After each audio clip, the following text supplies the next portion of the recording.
It's Nightfall.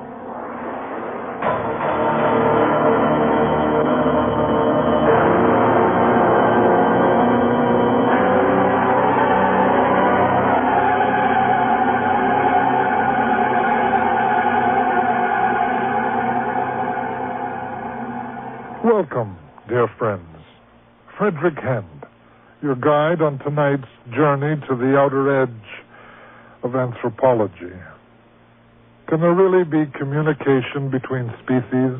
And if so, what would it be like? And how could it be used? In this week's play, The Servants of Cerberus, by Mary Humphrey Baldridge, the connections that are made are much more than a chat between a woman and her friends. Listen.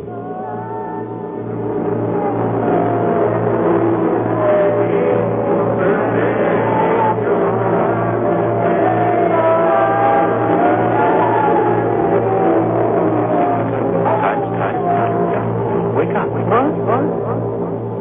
Oh, it's you, Carl. It's time for your pill. The dogs are barking again. What? The dogs. Is it my imagination? Or do they bark more now? Listen to me. You're not listening to me, Carl. I asked you about the dogs. They're barking. Here, Cassie.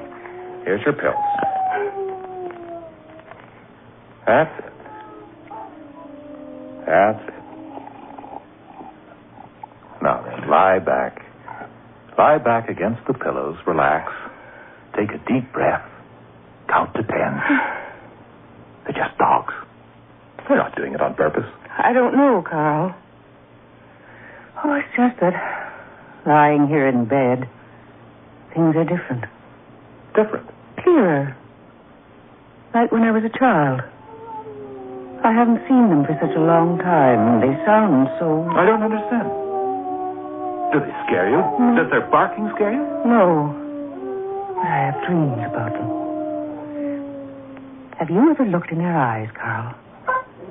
When you look in their eyes, there's a light. The light of intelligence. Have you ever noticed that light? Look and you'll see it. Pure and shining. Cassie, dogs are just dogs. Just because they don't communicate with us on our terms doesn't mean they don't know what we're saying, what we're doing, even what we're thinking. They have more highly developed senses. They hear and see what we can. Cassie, for God's sake, they're your dogs. You've raised them ever since they were pups. You used to go for walks with them, remember? Throw sticks for them, give them treats. I thought you liked them. I do. I do. But lately, since I've been here in bed, I keep thinking that they're trying to tell me something. What? Something important. Oh, come on, Cassie. You can't be serious. But, Carl, I'd better get dressed. Dressed? You're going out? Yes, Cassie. Where? Where are you going? Oh, now, don't let's start I this. thought you'd spend the evening with me. I'll have some wine brought up from the cellar for you. A bottle of Montrachet. Tonight is the opening of the opera. I'm going with Helen. I know I told you. Carl, Look, please. Cassie, I really don't want to do this. I hate going to these things. I'd much rather be involved in the business if you'd only give me some authority, something valuable to do. Carl, you are valuable to me. As my husband and as my companion. You take care of me. If you got involved in the business, you'd have no time for me. Don't go to the opera. Please, stay home tonight. No, Cassie. I sent the car for Helen. Well, she wanted to come out here, especially to see you. Now, we'll all have a drink together here in your room before we go. No, I don't want to see her. Cassie, Helen's your friend. And she comes here unfailingly through all kinds of weather and sits with you and reads to you. She even writes your damn letters for you. She's my secretary. I pay her. Oh. Stay home, Carl. Tell Helen you can't go. I can't do that. Oh, please, Carl, please stay. Every time I go out, we play the same game. No, you pretend I'm neglecting you. I'm supposed to feel guilty. No, I'm I not didn't. happy unless I'm sitting right by your bedside. Oh, I've been here all afternoon. Please, What more do you want?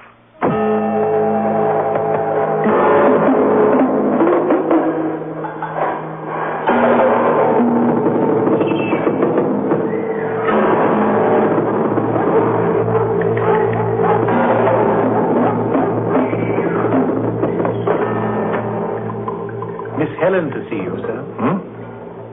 Thank you, Freddie. Hello, darling. My, don't you look grumpy. What's wrong? Cassie's driving me nuts, Helen. I feel like a prisoner. If only she'd let me do something, things might be different. You've seen the lists of corporations she owns and the stocks, the real estate, the foundation. All I want is to be involved, to have some responsibility. Oh, I don't know why she won't give you any. She must know you're capable. She gives all the authority to strangers, lawyers and accountants. But I ask if I can be involved, if I can have some input. She treats me like a kid, like a kid asking to borrow the family car. Maybe she's afraid you'll be bored. Bored? Oh, what does she think I am now? I'm bored with being a glorified babysitter. Aren't you? Well, it's the least I can do for her. She's sick, and she's been good to me even before she was ill, Carl. And it helps me feel less guilty about us sneaking around behind her back. I'm sick and tired of that, too. Well, Carl, if you feel that way about everything, then why not leave? It's not possible. I have no money. Then what do you want to do? I don't know. That's my problem, not yours. I'll go and get dressed and meet you in Cassie's room. We'll have a drink with her before we go. You know, Carl, we don't have to go to the opera if you don't want to. We've seen La Boheme umpteen times. Let's do something simple and ordinary for a change. Let's go to a movie, or let's just go to my place and order a pizza. Carl? Oh, don't be ridiculous. That's not going to solve anything. Well, I'm sorry, darling. I'm sorry. I'm just upset about Cassie and the whole damn thing. You go and see her, and I'll be up in a few minutes. I'll think of something, I promise. I'll think of something.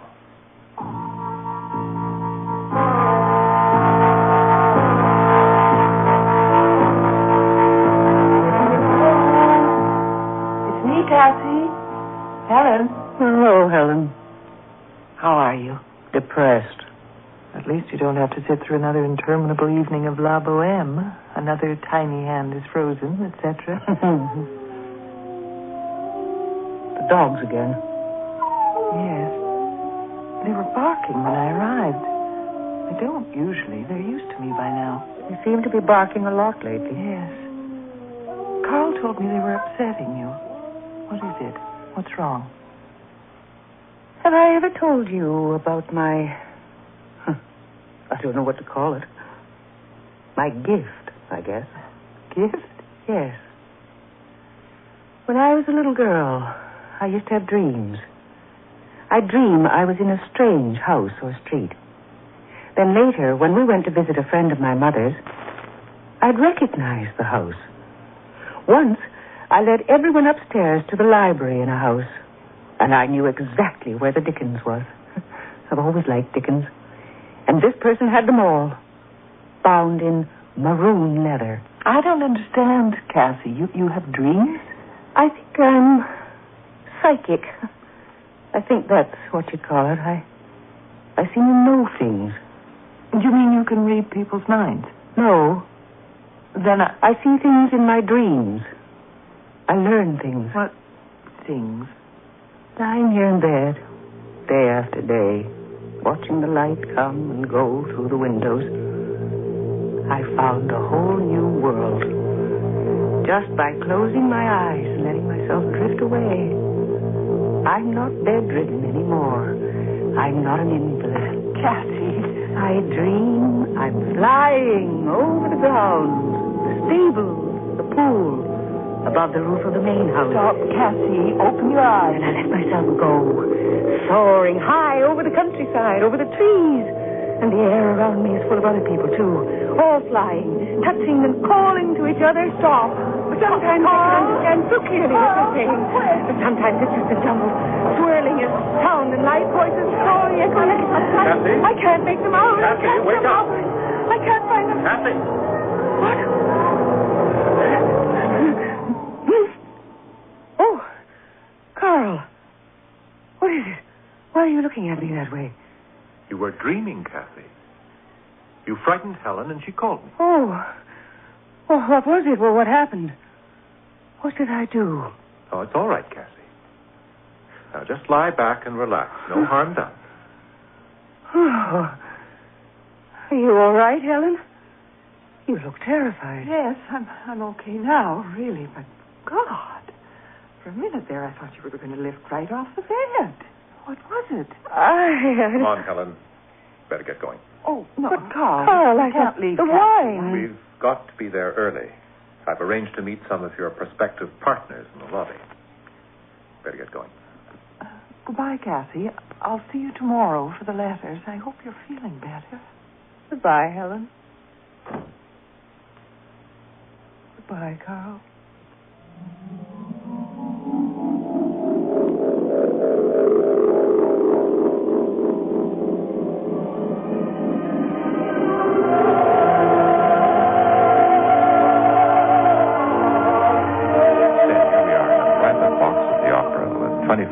People who all make over $50,000 a year watching other people sing about the joys of poverty.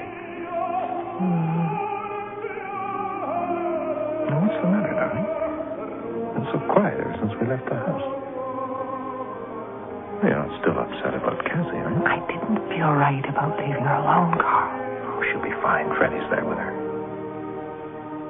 I wouldn't have left if I didn't think she'd be all right. Cassie ever told you about her gift? Her what? Her gift. She called it her gift. She thinks she's psychic. Oh, that. And she's told you.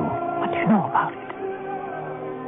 Now, she's always been very mysterious about it. Tell me, Carl. About 5 years ago, just before we got married, we were giving a big party. An engagement party, in fact. Oh, yeah, she was incredible. They had a kind of superwoman. She was pretty, strong. She ran all those companies and still had energy to burn. Anyway, in the middle of the party, she looks at me and says she has to go. She has to leave and drive into town. I've got to make the announcement about her getting married. What happened? Why did she have to leave? She said her grandmother was dying. She had to go to her before it was too late. Her grandmother? That's how she knew. There hadn't been a call or a message. She told me she just knew. Oh, very mysterious. When I pressed her, she said she didn't want to talk about it. She left.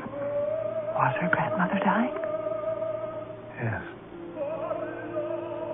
So there really is something to this. There really is something different about Cassie. I don't know. Maybe. Oh, come on, Helen, let's leave. Go back to your place. Have that pizza. I can't take any more of this. But it's only the first act. Oh, it doesn't matter.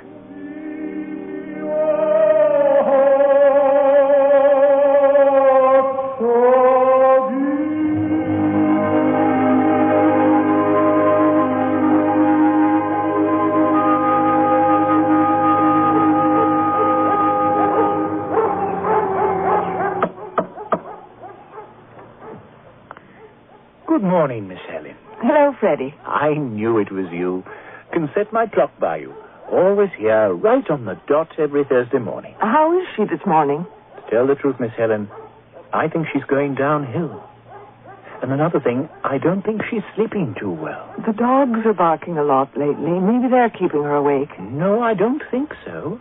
But she could be missing them. She used to spend a lot of time with them. Well, maybe I shouldn't bother her. Maybe I should let it go today and go back home. No, she's expecting you. And it'd be a shame for you to drive all the way out here and then have to turn round and go back to the city. I wouldn't mind, Freddie. Come along, Miss Helen. She's expecting you.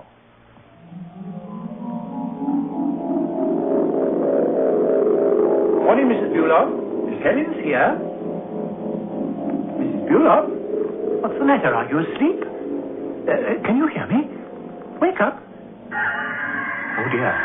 I think she's... Get Carl, Freddie. Get Carl. Yes, Miss Helen.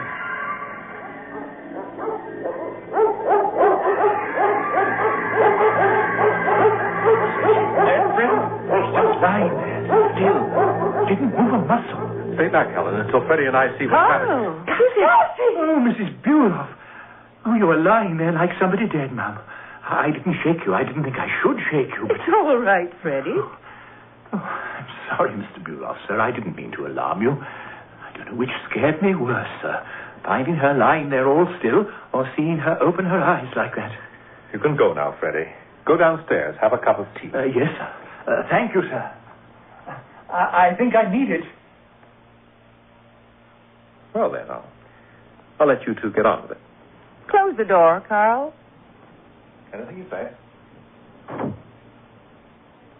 I'm sorry I frightened you. Are you still up to doing the letters? Oh, yes, of course. There's a letter from an old friend. The one in the blue envelope. I'd appreciate your telling her I'm in danger of dropping dead any minute. You don't want to see her? Nope. Oh, there's also a letter from a university student. I give a lot of scholarships, you know, but no one ever acknowledges them. The recipients, I mean. How do you want to answer it? I want you to tell her the truth. But I don't want her to stop writing. And I want to enclose a check. 1,000, I think. Oh, what a wonderful surprise for her. Why are you staring at me? Do I look tired? No. As a matter of fact, I was thinking how wonderful you looked. How strong. Both Freddie and Carl told me how weak you've been lately. Well, perhaps I'll fool them, Helen. Perhaps I'll live forever. I hope so, Cassie. I really hope so. I better get to these letters. I'll be in the library. You try and get some rest. I'll be back in a little while.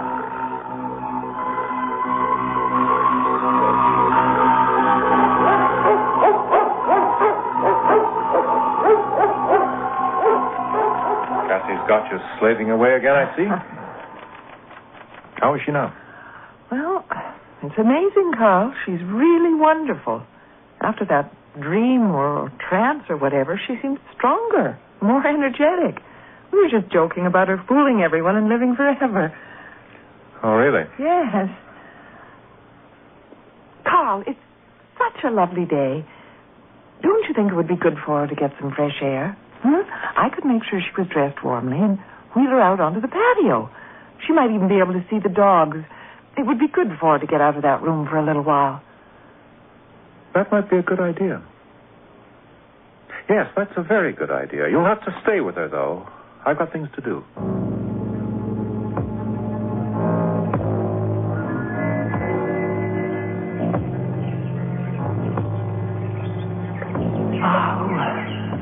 Such a beautiful day, isn't it, Cassie? I haven't been outside for such a long time. Thank you, Helen. Cassie, I'd like to talk to you about something. Of course. What is it? It's Carl, Cassie. Oh? He's a very intelligent man. He needs something to do, something important. Couldn't you... Did he put you up to this? No, he'd be very angry if he knew. I shouldn't have said anything. Carl is lucky to have such a good friend. We both are. Helen, you have to understand. I need Carl here with me. I can't manage on my own. If he took over the business, I'd never see him. I know it's difficult for him, and I know how frustrated he is, but I need him here. You do understand, don't you, Helen? I think so. Good. And now there's something I have to ask you. Are you and Carl having an affair? Oh, Cassie. Are you? I have to know. In my dreams for so long now, the dogs have been trying to tell me something about him, but I can't make it out clearly. I can't understand. He's a handsome man, Helen. Lots of women have wanted him. But I told him that if he ever did anything like that to me, I'd divorce him. And he knows what the consequences of that would be. So I have to know. Are the dogs right? Are you having an affair? Cassie, we... What is it? I thought I understood. It's important. It's so important. I can't seem to focus. I can't see what I can't see. Cassie, I'll take you inside. It's all right. It's all right.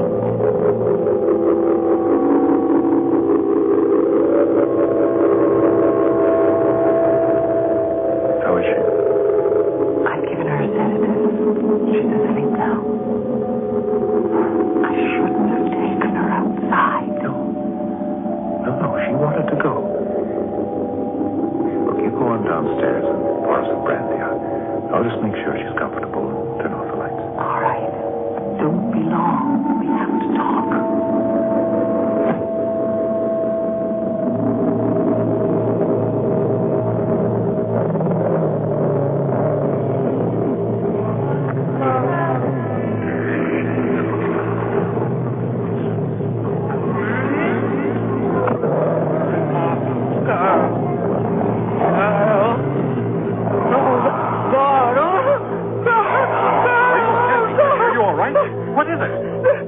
dogs. Oh, Carl, the dogs. They were trying to tell me. Oh, God, it was awful. They were all around me. They were all right, Cassie. Oh, God. Cassie. Oh, God. Go back to sleep. Oh, God.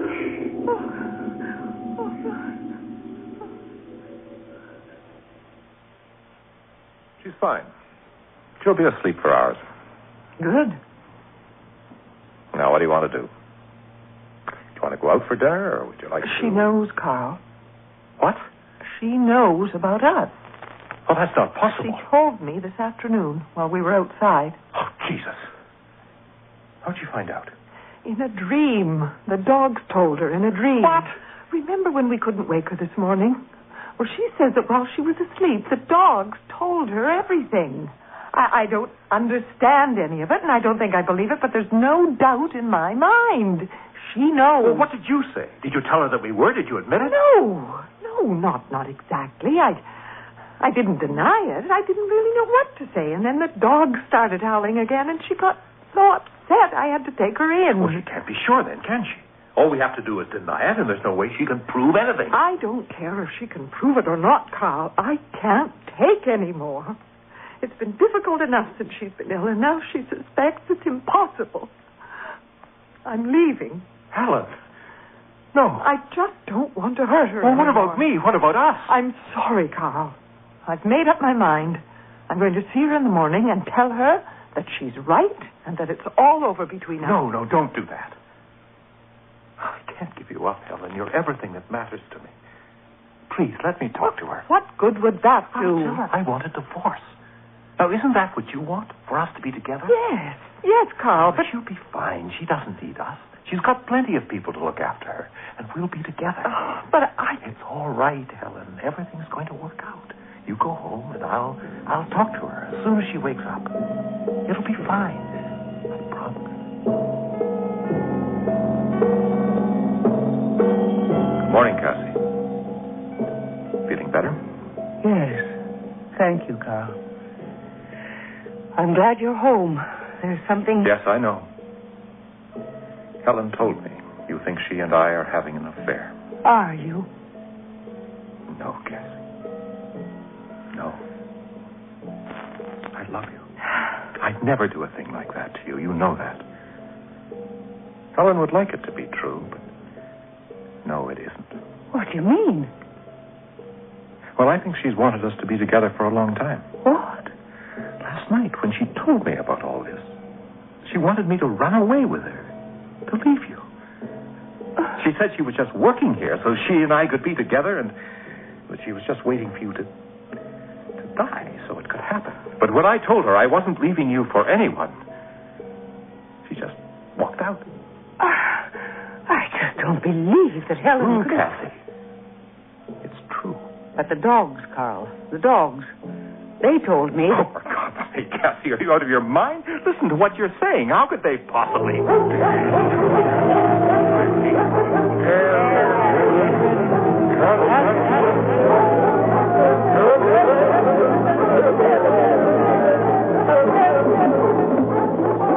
Well, what is it, Cassie? What's wrong? I want to talk to Helen, Carl. Where is she?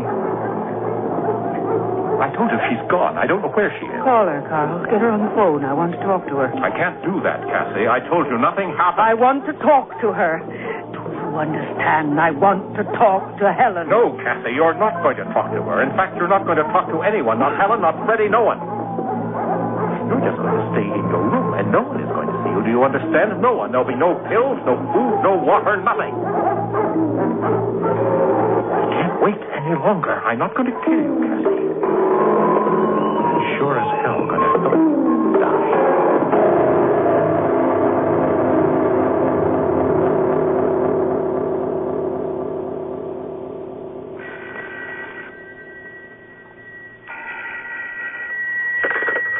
Hello? Hello, Helen. Carl, why haven't you phoned? What's happened? I can only talk for a minute. I didn't want you to think I've abandoned you. Is Cassie all right? When I phone, they tell me she can't be disturbed. I've even driven out a few times, but the gates are always locked. What's going on? She's been having a lot of bad dreams. Dreams about the dogs. She hears them constantly.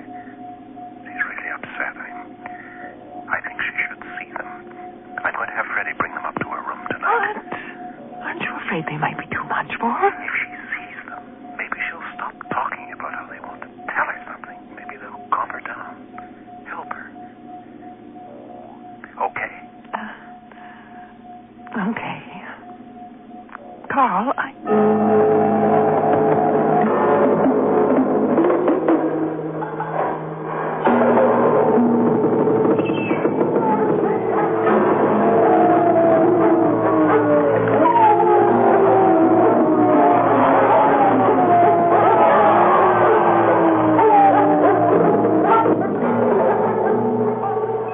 Cassie, are you awake? Yes. You've had the dogs locked up. Now, how did you know that? They've been trying to tell me something for so long.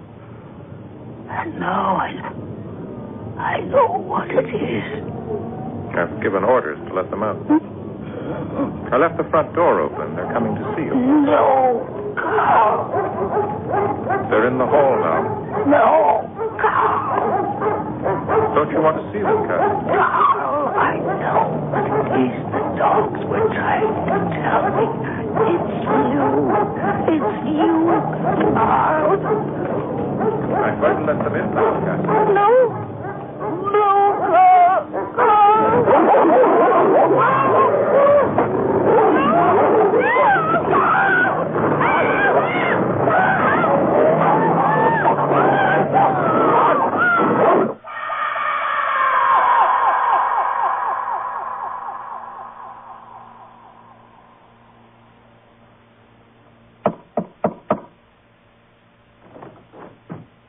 Good morning, Miss Helen. Hello, Freddie. Are you all right? Terrible thing. Terrible. Oh, I still can't believe it happened. I never dreamed those dogs would turn into killers. They were pets. Just pets. They had to be destroyed, you know. Yes. Well, there wasn't any choice. I know. I just can't. Well, here we are. You go on in, Miss Helen. I'll bring the tea. Good morning. Hello, Helen. Come in, my dear. It's been so long.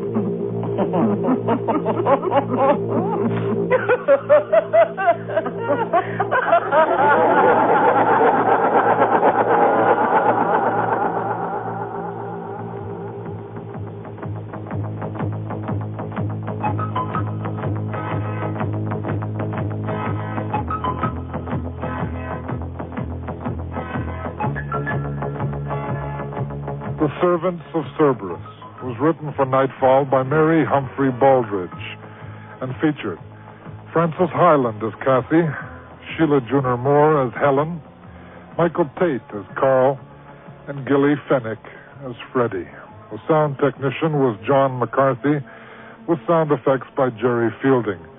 Production assistant, Nancy McElveen. Script editor, Ruth Fraser. The play was produced and directed in Toronto by Scott Swan. Executive producer for the series, Don Kowalchuk. Next week, our play comes from Montreal. It's Waters Under the Bridge by